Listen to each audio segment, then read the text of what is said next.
KBS 오디오북 최고의 클립.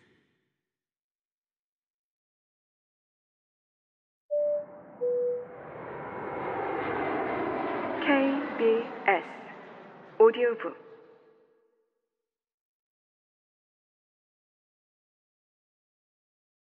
당신도 느리게 나이 들 수 있습니다. 정의원 지음, 성우 이창현 읽음.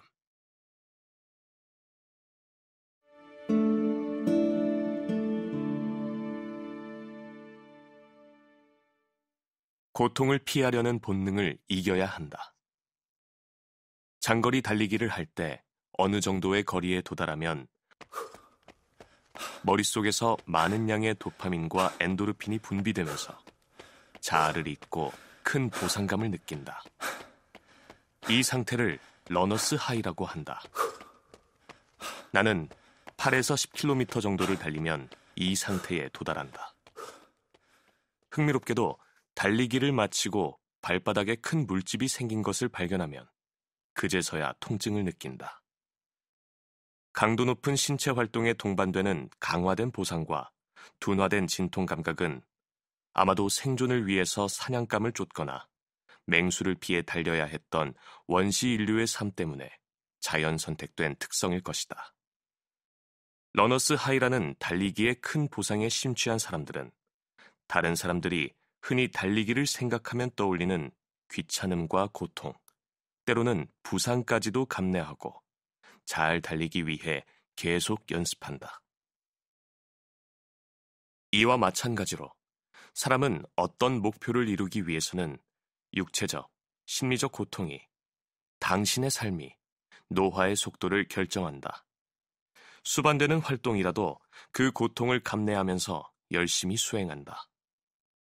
이 과정에서 처음에 크게 느껴지던 고통의 정도는 과업 수행의 역량이 개선되면서 점차 약해진다.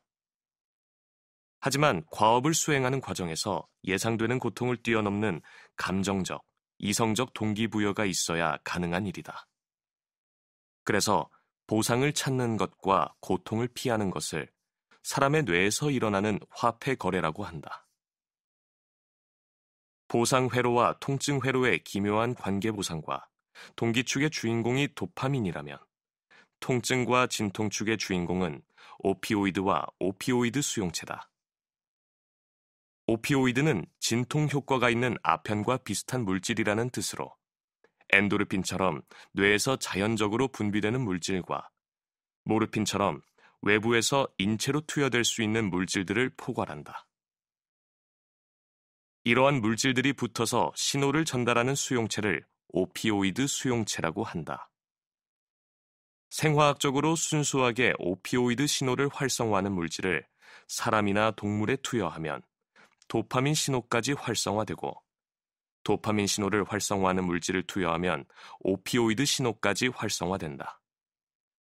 자극의 강도가 약한 당분, 알코올 등 식품에 중독된 경우에도 도파민과 오피오이드의 신호가 함께 움직이는 것을 볼 수 있다. 비만 치료제 중에 이 두 물질의 상관관계를 활용한 알약이 있다. 도파민 부족으로 인한 갈망은 줄이고 음식 섭취로 인해 엔도르핀 분비가 증가하는 것을 일시적으로 차단하는 원리를 이용한 약이다. 인위적으로 많은 양의 도파민에 노출되면 그 자극이 줄어들 때 따분함과 권태감을 느낀다. 마찬가지로 인위적 자극 때문에 오피오이드 축이 활성화되었다가 자극이 소실되면 통증을 느낀다. 펜타닐이나 헤로인 같은 합성마약을 남용하면 적응 현상 때문에 자극이 없을 때는 극심한 통증을 느끼고 이 통증을 도저히 참을 수가 없어서 계속 자극원을 찾게 된다. 이러한 중독 증세는 의학적으로 작용 시간이 매우 긴 오피오이드 계열 약물을 투여하면서 아주 천천히 하루 사용량을 줄이면 치료할 수 있다. 통증원이 있을 때 도파민 분비를 늘리는 보상을 받으면 주관적인 통증이 경감된다. 공교롭게도 도파민에 의해 생겨난 진통 효과는 도파민 수용체 자체가 아닌 오피오이드 수용체를 차단하더라도 사라진다. 같은 원리로 도파민 수용체가 아닌 오피오이드 수용체를 활성화해도 당분에 대한 쾌감은 강화되고 쓴맛에 대한 불쾌감은 약화된다.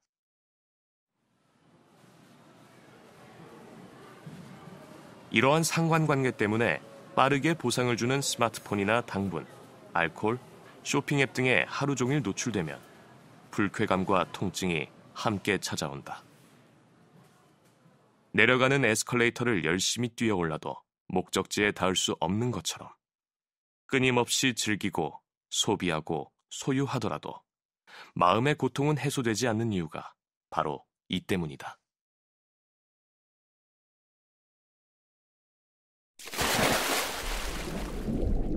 KBS 오디오북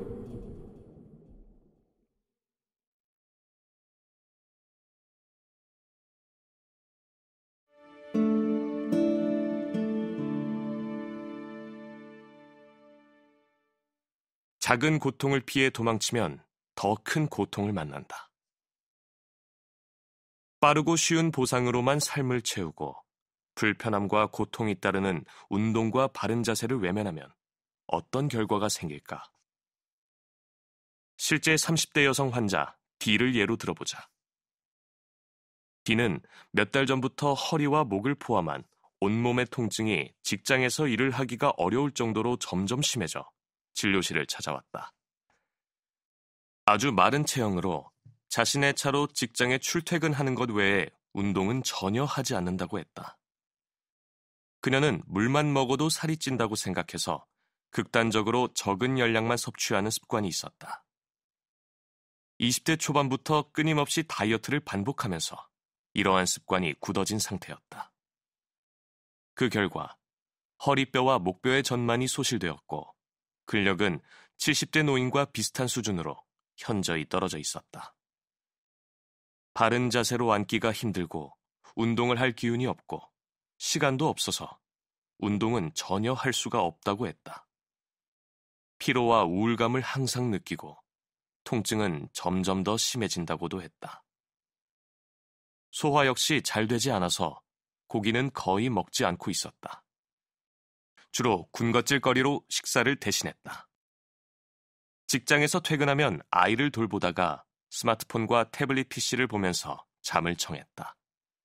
근골격계 질환을 치료하는 병의원을 찾아가서 여기저기 주사도 맞고 물리치료도 받으면서 진통제를 먹어보기도 했지만 효과는 그때뿐이었다. D는 체중이 적게 나갔지만 체성분 측정 결과 체지방률은 상당히 높은 편이었다. 이는 한국의 마르고 젊은 여성이 대부분 겪는 마른 비만의 전형적인 사례다. 임상적으로는 지방 대비 근육 비율이 낮은 근감소성 비만으로 진단할 수 있다. 성인기 내내 근육량과 신체 기능을 유지하기 위해 전혀 노력하지 않아 극단적인 근골격계 가속 노화를 경험한 것이다. 이 상태가 유지되면 긴 여생 동안 허리와 목을 치료하는 병의원의 단골이 될 뿐만 아니라 당뇨, 비알코올성 지방간, 고지혈증 등의 대사질환을 일찍부터 앓을 수도 있다. 근본적인 원인은 꾸준한 운동이나 올바른 자세, 적절한 식습관 등 일상의 번거로움과 고통이 필요한 이유를 자각하지 못했기 때문이다.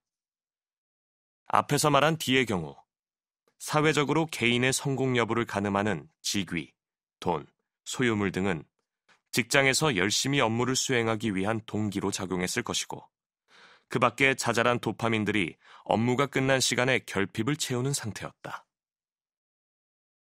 하지만 정작 운동을 비롯한 자기 돌봄 활동은 삶에서 빠져 있었다. 이렇게 된 데에는 어려서는 공부를 잘해서 좋은 대학만 가면 되고 그 다음에는 돈만 많이 벌면 된다고 생각하는 사회의 분위기도 한몫했을 것이다. 그렇게 간과된 요소들은 전반적인 삶의 기능을 일찍부터 떨어뜨린다.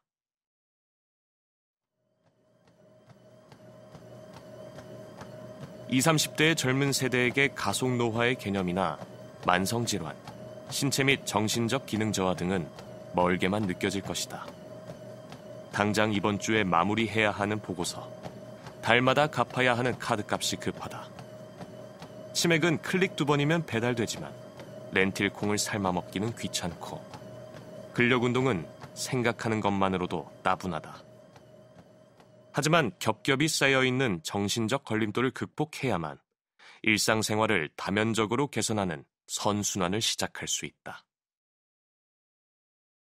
이를 위해서 크게는 2가지 접근법을 사용할 수 있다.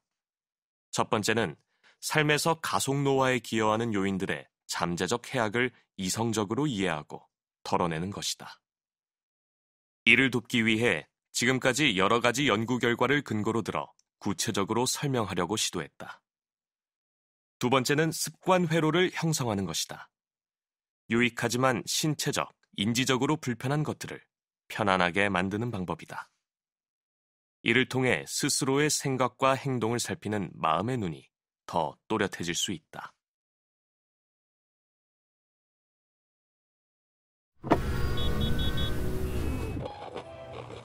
KBS 오디오북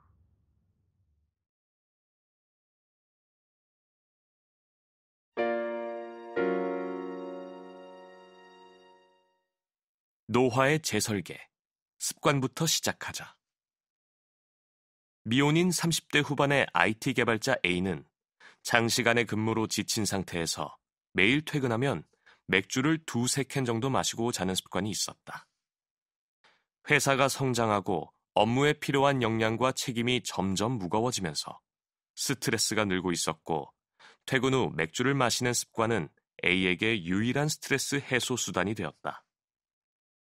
코로나19로 사람들과의 모임이 줄어들자 혼자서 마시는 술의 양이 점점 늘면서 문제는 시작되었다. 업무 의욕이 떨어지고 실수가 잦아졌으며 스트레스는 늘어갔다. 그때마다 퇴근 후의 시원한 혼술은 더 공고한 습관으로 자리 잡았다. 어느 순간 자기 효능감마저 떨어지면서 우울감이 심해지는 번아웃이 찾아왔다. 이러다가는 큰일 나겠다는 친구의 권유로 A는 나의 진료실을 찾아왔다. 혈압과 요산, 고지혈증 수치가 모두 엉망진창이었다. 가속노화 사이클이 활발하게 돌아가면서 몸을 망가뜨리는 것이 분명했다. 그런 그가 지난 2년 동안 유지해온 퇴근 후 음주 습관을 단 하루 만에 버리는 데 성공했다.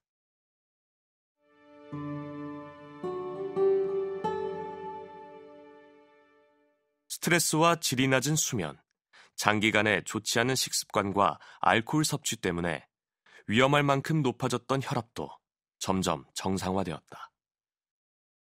몇 주가 지나면서 집중력과 업무 효율성도 스스로 느낄 만큼 개선되었고 자기 효능감도 회복했다. 이러한 변화는 선순환을 일으켜 그는 이전에는 생각지도 않던 운동을 하기 시작했다.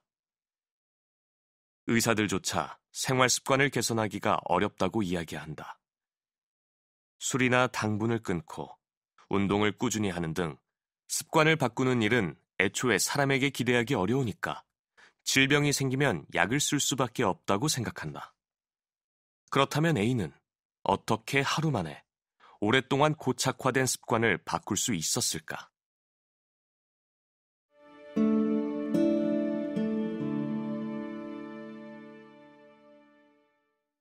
잘못된 습관을 강화하는 보상부터 파악하라. 먼저 자각해야 한다.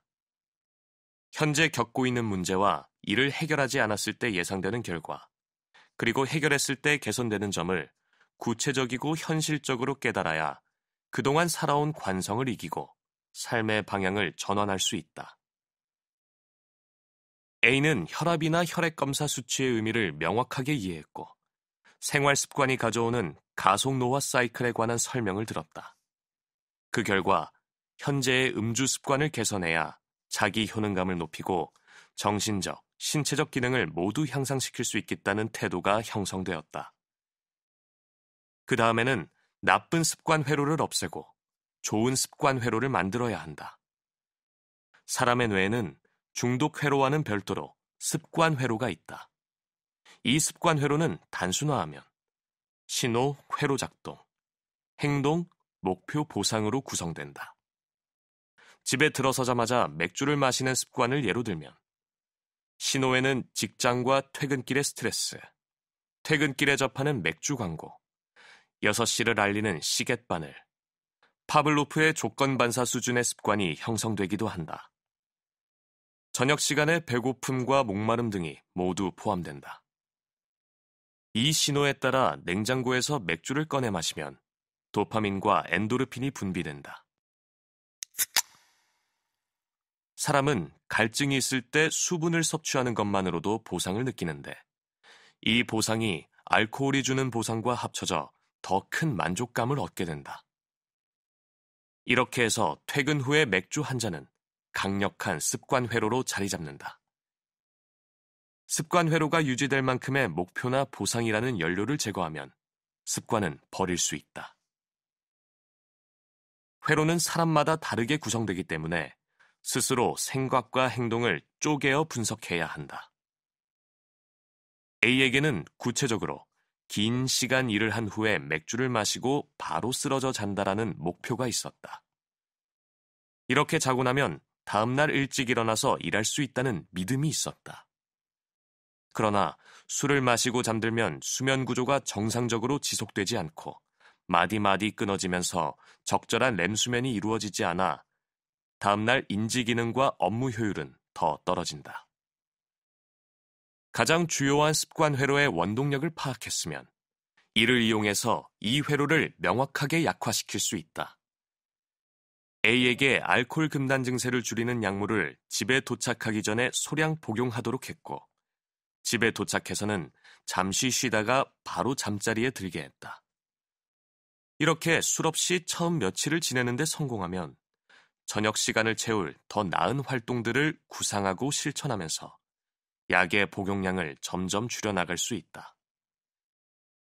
습관 회로를 유지하는 연료는 사람마다 다르다. 그래서 인지행동 치료에 따라 그 회로가 어떻게 형성되어 있는지 자세히 들여다보고 상황에 따른 행동을 분석해서 반사적인 행동들을 교정해 나가야 한다. 나 역시 술을 즐기는 편이었는데 매년 2, 3개월 동안 금주를 하기는 했지만 오랜 기간 술을 아예 끊어버리지는 못하고 있었다.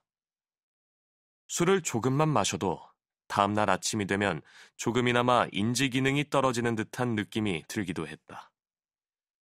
과실 등에 포함된 자연 상태의 알코올을 유인원 시절부터 즐겨 먹었을 것이라는 술 취한 원숭이 가설을 접하면서 알코올을 좋아하는 것이 당 중독과 별 다를 게 없다는 생각에까지 이르렀다.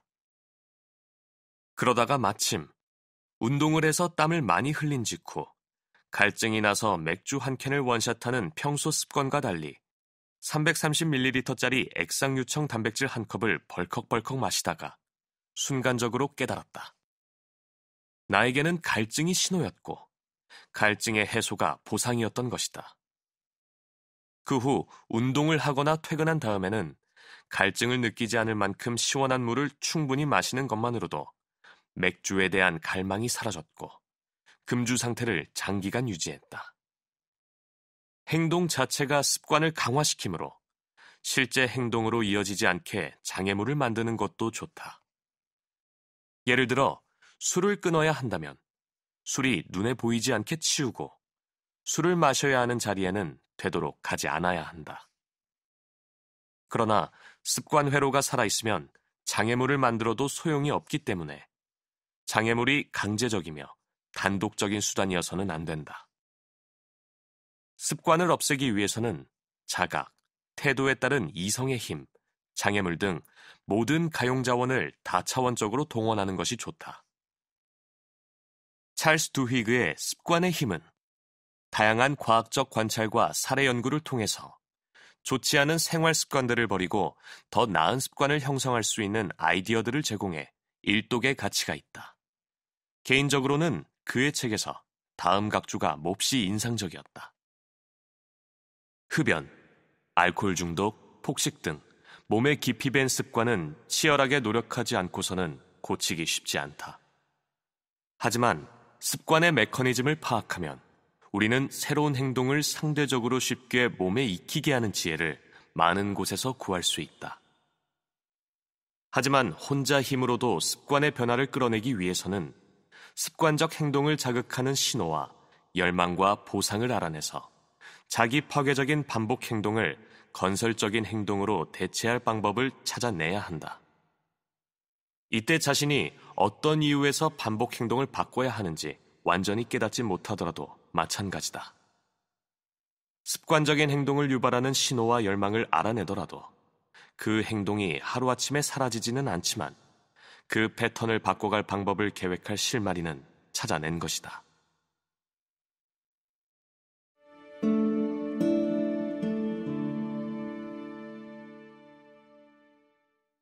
불편한 것을 편안하게, 좋은 습관을 만드는 과정.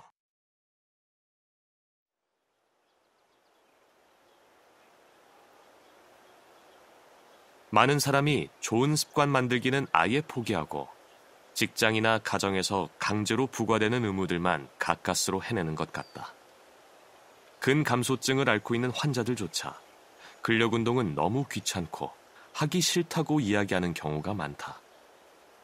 어떤 신체 활동을 하는지 물어보면 대부분 그냥 하루에 30분에서 1시간 정도 걸어요 라고 대답한다. 특히 여성들은 젊더라도 근육에 신경을 쓰지 않는다. 오히려 체중이 늘거나 다리가 두꺼워진다고 걱정하면서 근육이 빠지는 방향으로 생활 습관을 설계해 장기간 유지한다. 그 결과 허리, 목, 어깨가 아프고 제대로 앉기도 어려울 정도로 근육이 부족한 경우가 많다. 그대로 두면 나중에는 걷기조차 힘들 만큼 근육이 노쇠한 상태로 오랫동안 살아가야 한다. 노년 내과 의사 눈에는 지금의 생활 습관을 앞으로 10년, 20년 이어갔을 때의 척추 상태가 선하다. 신체 기능이 자신의 몸의 중요한 요소라고 자각하는 것이 시작이다. 신체 기능이 좋으면 삶의 큰 스트레스도 견뎌낼 역량이 생긴다. 만약 신체 기능에 문제가 생기면 그 자체로 일상생활이 어려워지는 것은 물론 평소에 중요하게 생각하는 삶의 다른 요소들에서 악순환을 만들어낼 수 있다고 자각해야 한다. 심하게 아파보기 전에는 아무리 이야기해도 잘 깨닫지 못하는 것이 사람의 본성이기는 하다. 이 책을 읽으면서 어떤 부분을 챙겨야 오랫동안 건강하고 편안하게 살 수 있는지 깨닫기를 바란다. 그 다음에는 습관 회로를 만들어야 한다. 운동을 아주 높은 우선순위로 두고 지속 가능한 습관으로 만드는 방법을 설계해야 한다. 퇴근하고 집에 가면 피곤해 죽을 것 같아서 누워서 유튜브를 보다가 잠드는 습관이 형성되어 있는 경우가 많다. 이러한 습관이 고착화되면 체력이 점점 떨어지고 몸에는 딱딱한 관절과 지방 조직만 남는다. 반대로 조금이라도 제대로 된 운동을 습관으로 만들면 선순환이 싹트기 시작한다. 하루 15분에서 20분이라도 스마트폰 달력 앱에 일정을 등록하고 간단한 맨몸 운동이라도 시작해야 한다. 홈 트레이닝이 잘 안 되는 이유는 집이라는 장소가 집에서 누워서 유튜브를 보다가 잠드는 습관 회로의 환경적 신호이기 때문이다. 이런 경우에는 바로 운동을 할 수 있게 방의 환경을 약간 바꾸면 도움이 된다.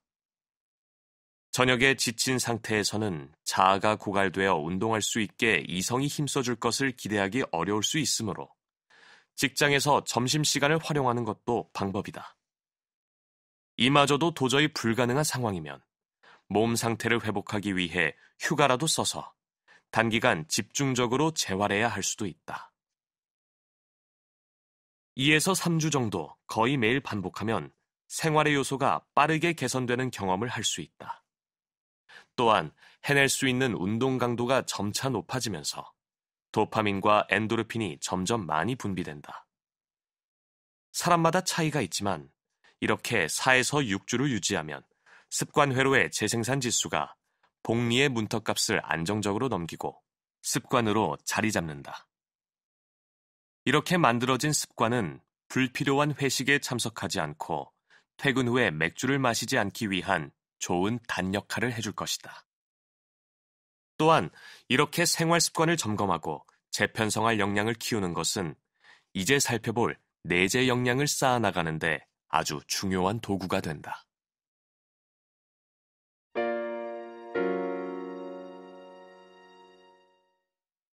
삶의 내재 역량이 높아야 노화의 가속도를 줄인다. 항상성이라는 개념이 있다. 사전적으로는 생체가 여러 가지 환경 변화에 대응하여 생명 현상이 제대로 일어날 수 있도록 일정한 상태를 유지하는 성질을 뜻한다.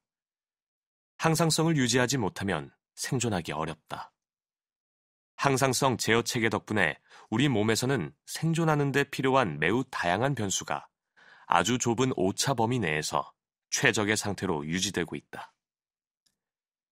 항상성과 관련된 변수로는 들어오고 나가는 에너지의 차이, 수분의 섭취와 배설, 심장의 출력 조절, 체온, 전해질, 혈당과 포도당 합성, 장운동의 속도, 운동 기능을 유지하기 위한 신경 전달 물질의 균형, 수면 패턴 등 의학적으로 측정하고 관리할 수 있는 것만 하더라도 수백 가지가 될 것이다. 분자 생물학적 스케일에서 관찰할 수 있는 변수도 무궁무진하다. 생명체는 지구의 자연 환경에서 생존할 수 있도록 수많은 변수를 알아서 조절하는 시스템을 유전자로 물려받아 생명을 유지하는 셈이다. 체내에 있는 작은 기관 하나만 고장이 나도, 예를 들어 체내 수분 함량의 균형을 조절하는 아주 작은 뇌 하수체의 뒷부분이 고장나면 치료를 받지 않으면 며칠 만에 사망에 이를 수 있다. 놀랍게도 어떤 질병에 걸리기 전에는 대부분의 사람이 이런 변수가 존재하고 있는지조차 의식하지 못한다. 벽에 스위치를 누르면 방에 불이 켜지고, 수도꼭지를 돌리면 물이 나오며, 시간표에 따라 지하철이 운행된다는 사실을 대부분의 사람이 인식하지 못하고 있는 것과 마찬가지다. 사람들은 이러한 현대적 기적의 중요성을 어떤 사건이나 사고가 터졌을 때만 잠시 깨닫는다.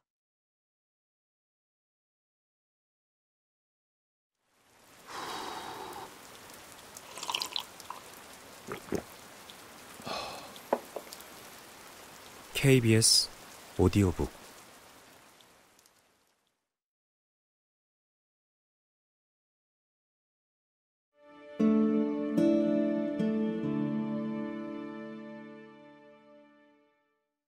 스트레스를 감당하는 몸은 무엇이 다른가? 항상성을 뜻하는 영어 단어 호미오스테이시스에는 상태를 의미하는 스타시스라는 어미가 붙는데, 이 어미는 정지, 안정 상태를 뜻한다. 이 때문에 항상성 개념은 다소 정적으로 들린다. 하지만 여러 가지 변수들이 작용하더라도 겉으로 보기에 일정한 상태가 유지되는 것은 다양한 방향에서 주어지는 힘이 시시각각 변하면서도 균형을 만들어내기 때문이다. 어느 한 시점의 환율이 글로벌 시장의 흐름, 국내의 장기적 인구구조 변화, 거시경제 변화를 고려한 미래의 투기적 수요 등 온갖 사회경제적 요인이 만들어낸 힘의 균형인 것과 마찬가지다. 이런 의미에서 역동성을 강조한 동적 항상성, 호미오다이내믹스라는 용어를 사용하기도 한다. 스트레스가 동일하더라도 해당 시스템의 상태에 따라 항상성을 유지하기 위해 필요한 노력의 정도가 크게 달라질 수도 있다. 이런 개념을 안전마진으로 설명한다. 그림 6과 같은 분화구 모형을 통해 이해해보자. 그림 6과 같은 특성은 생체의 항상성뿐만 아니라 금융시장, 기후변화, 교통정체 등 복잡 적응계의 양상을 띠는 많은 시스템에서 관찰된다. 그림에서 알로스타틱 부하, 알로스태틱 로드는 생체가 스트레스에 대응하기 위해 들이는 노력의 총합을 의미한다.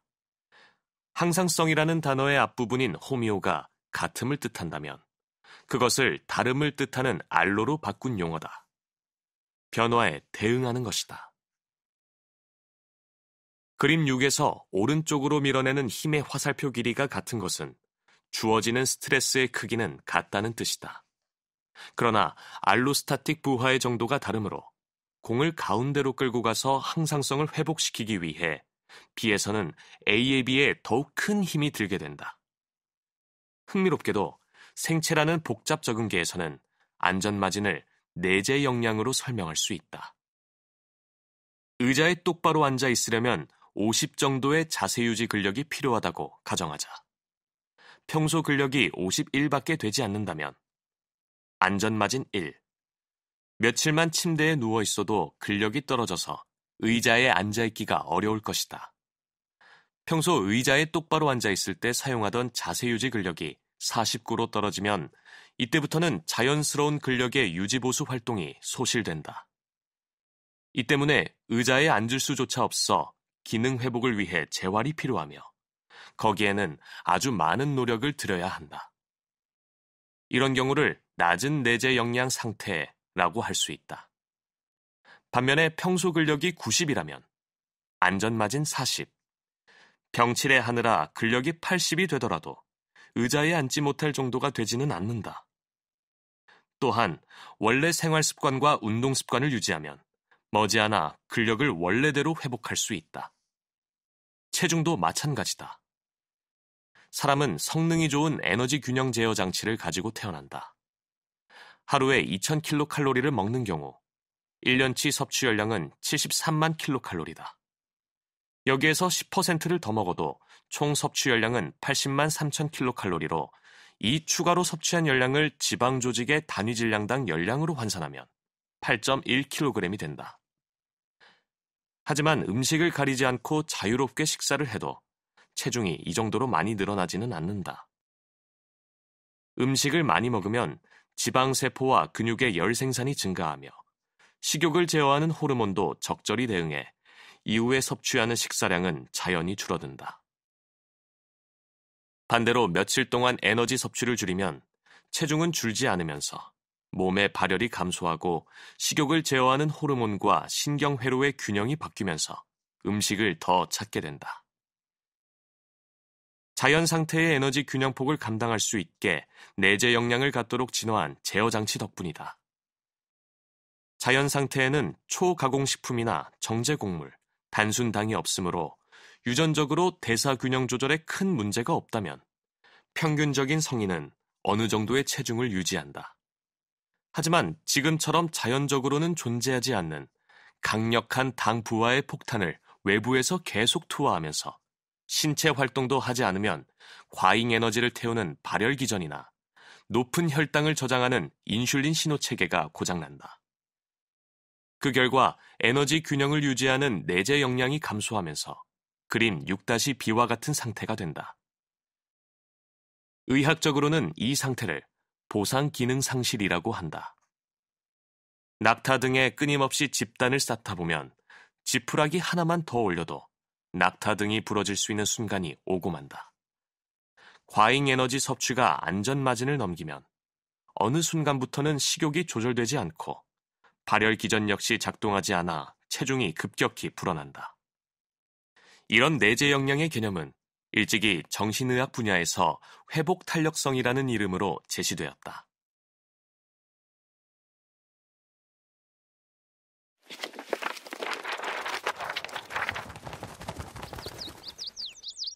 KBS 오디오북 홍강희 교수 등이 홈즈 라에스트레스 지수를 번안한 사회 재적응 평가 척도와 연관시켜 살펴보자.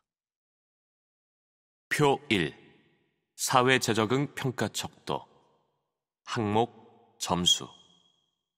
배우자의 죽음 100, 이혼 73, 부부간의 불화 별거 65, 법정 구속 63, 가족의 죽음 63, 신체적 상해 질병 53, 결혼 50, 해고 47, 배우자와의 재결합 45, 은퇴 45, 가족의 건강 문제 44, 임신 40, 성문제 39, 식술 증가 39, 업무 재조정 39, 재정 상태 변화 38, 친한 친구의 죽음 37, 이직 36, 배우자와의 말다툼 증가 35, 거액의 담보나 대출 32, 담보대출 압류 30, 직장 내 직책 변화 29, 자녀의 출가 29, 시댁 식구들과의 갈등 29, 개인의 특별한 성취 28, 배우자의 맞벌이 시작 정리 26, 생활 환경의 변화 25, 습관 개선 24, 상사와의 갈등 23, 이사 20, 업무 시간 환경 변화 20, 전학 20, 취미의 변화 19, 교회 활동 변화 19, 사회 활동 변화 18, 소소한 담보나 대출 17, 수면 습관 변화 16, 가족 모임 횟수 변화 15, 식습관 변화 15, 휴가 13, 주요 명절 12, 가벼운 법률 위반 11. 대략적으로 지난 1년 동안 표 1의 스트레스에 해당하는 항목의 점수를 합해 총점이 300점 이상이면 스트레스가 높은 상태이며 신체 및 정신적 문제를 초래할 가능성이 80%에 이른다. 150에서 299점인 경우에는 중간 정도의 스트레스로 신체 및 정신적 문제를 초래할 가능성이 50%다. 한 사람의 회복 탄력성은 일정하다는 가정하에의 이야기일 것이다. 회복 탄력성이 무척 낮은 사람이라면 총점이 50점만 되더라도 신체적, 정신적 문제를 경험할 가능성이 크다. 이런 개념을 이해하고 스스로가 얼마나 많은 스트레스를 받으면서 살아가는지를 자주 살펴보는 것이 좋다. 스트레스를 견디기 위한 시도로 하는 활동이나 생활 습관이 또 다른 스트레스가 되는 것은 아닌지도 생각해 봐야 한다. 샌딜 멀레이너선 등이 집필한 결핍의 경제학에서는 이 내재 역량을 대역폭으로 설명한다.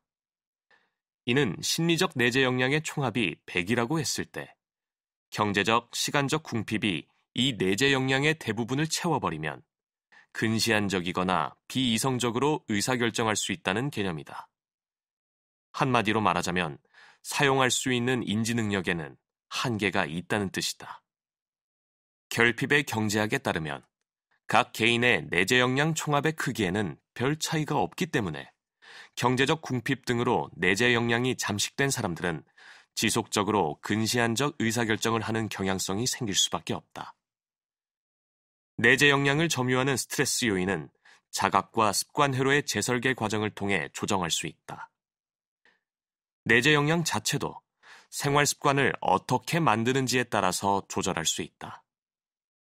적절한 근력 운동을 지속적으로 수행하면 당 부하를 견디는 대사체계의 내재 역량이 개선된다.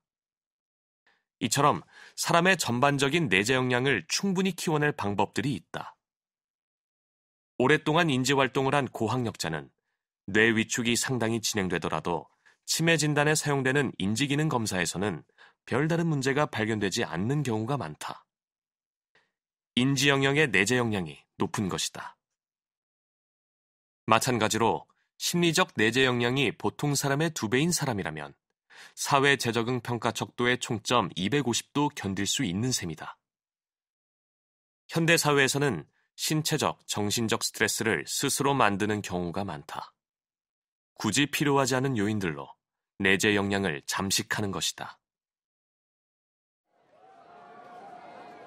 초가공식품, 단순당, 술, 담배 등을 즐기는 것, 스마트폰을 손에서 놓지 않는 것 등 타고난 뇌의 보상체계가 유지되지 못하도록 인위적인 자극원을 쏟아붓는 모든 일이 여기에 해당한다. 테일러 시스템이 만들어낸 반복 작업이나 관료제와 전문화가 만들어낸 업무 영역의 세분화도 마찬가지다. 업무가 파편화되고 반복되면 자본의 생산성을 높이고 관리하기는 쉽지만 노동자의 정신적, 육체적 건강은 소모된다. 어떤 사람은 하루에 8시간 동안 똑같은 작업을 반복하고 어떤 사람은 근골격계가 견딜 수 없을 정도로 가만히 의자에 앉아 있어야 한다. 또 다른 사람은 8시간 동안 같은 자세로 서 있어야 한다. 이런 스트레스가 기저에 상당히 깔려 있으면 약간의 스트레스만 추가되어도 내재 역량이 낮아지고 신체적, 정신적 고통을 겪는다.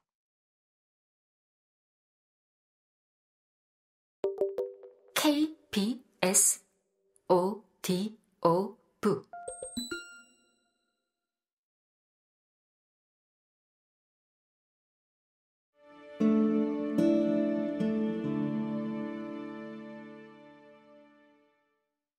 관리하기에 따라 낮은 내재 역량도 끌어올릴 수 있다. 신체적, 정신적인 내재 역량은 시간이 지날수록 노화가 축적됨에 따라 조금씩 낮아진다.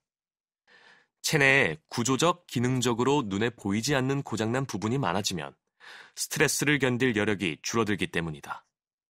이것을 의학적으로 노쇠 현상이라고 한다. 노쇠 정도는 고장난 부분의 분류를 측정해서 확인한다.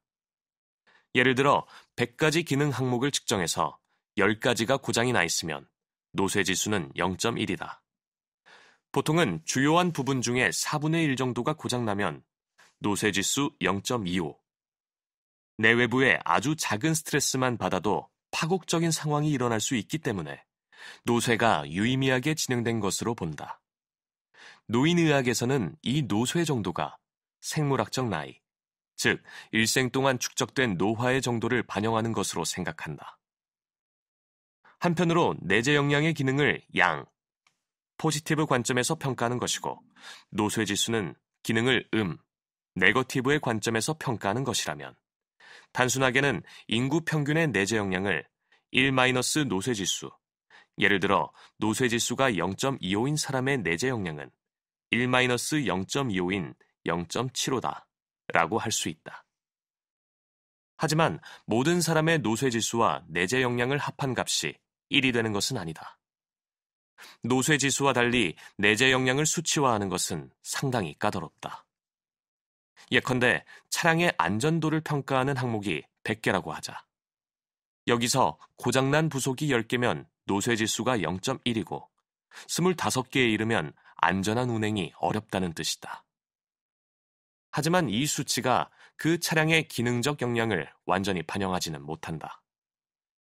트럭과 버스, 승용차, 스포츠카 등이 가진 기능적 특성을 생각해보면 된다. 트럭은 운반과 적재 성능이 스포츠카에 비해 월등히 높고 스포츠카는 가속 성능과 최대 속력, 선회력 등 주행 성능이 월등히 높다. 차종의 특성에 따라 내재 역량의 기능이 다른 것이다. 이때 트럭과 스포츠카의 내재 역량을 숫자 하나로 비교하는 것이 가능할까? 운반과 적재 성능만으로 평가하면 스포츠카가 억울하고 주행 성능으로 평가하면 트럭이 억울하다. 두 가지 평가 기준을 같은 비율로 섞으면 트럭이나 스포츠카의 특정 성능이 평가절하될 수 있다. 그래서 노쇠지수는 정량화를 통한 연구가 활발히 이루어지고 있지만 내재 역량은 노쇠지수의 정량화 방법을 어느 정도 차용해서 반정량적인 방법을 따르는 경우가 많다. 따라서 내재 역량은 노쇠지수처럼 정량적으로 비교하기보다는 개별 요소의 특성과 개인차를 고려해 생애 주기의 궤적을 관리하고 부족한 부분을 개발하는 것이 바람직하다. 자동차는 완벽하게 정비를 하더라도 처음 공장에서 출고된 상태의 역량을 넘어서기 어렵다. 하지만 사람은 어떻게 개발하고 관리하느냐에 따라 꾸준히 내재 역량을 증진시킬 수 있을 뿐 아니라 기능적으로 노쇠하는 시기도 늦출 수 있다. 그래서 어떤 사람에게는 일생 동안 내재 역량의 최대치가 1.5나 2, 3이 될 수도 있고 이 중에서 일부분이 고장나더라도 1 이상을 유지할 수 있다. 앞에서도 말했듯이 신체 활동과 인지 활동을 끊임없이 수행해서 내재 역량 전반을 높게 유지하는 사람은 아밀로이드 신경병변이 상당히 축적되며 뇌가 많이 쪼그라들더라도 외부적으로 드러나는 기능은 비교적 정상인 경우가 많다. 반대로 전반적 내재 역량을 낮게 유지하는 사람이라면 아주 미미한 뇌 병변만 발생해도 일상생활을 온전히 수행하기 어렵다. 안타깝지만 임상적으로 치매로 진단할 만한 상태인 경우도 있다. 이제 이러한 내재 역량의 궤적과 그 궤적을 높게 유지하기 위한 생애주기 건강 활동들의 개념과 방법에 대해 살펴보겠다.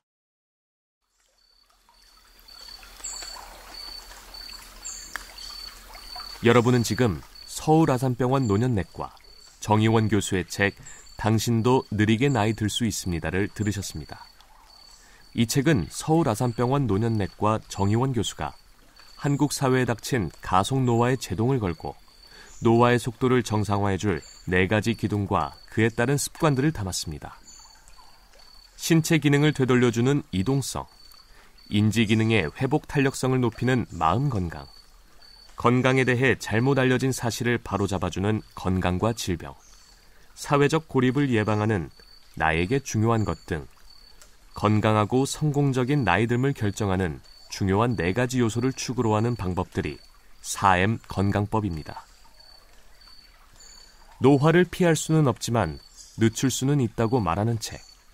당신도 느리게 나이 들 수 있습니다. 지금까지 성우 이창현이었습니다.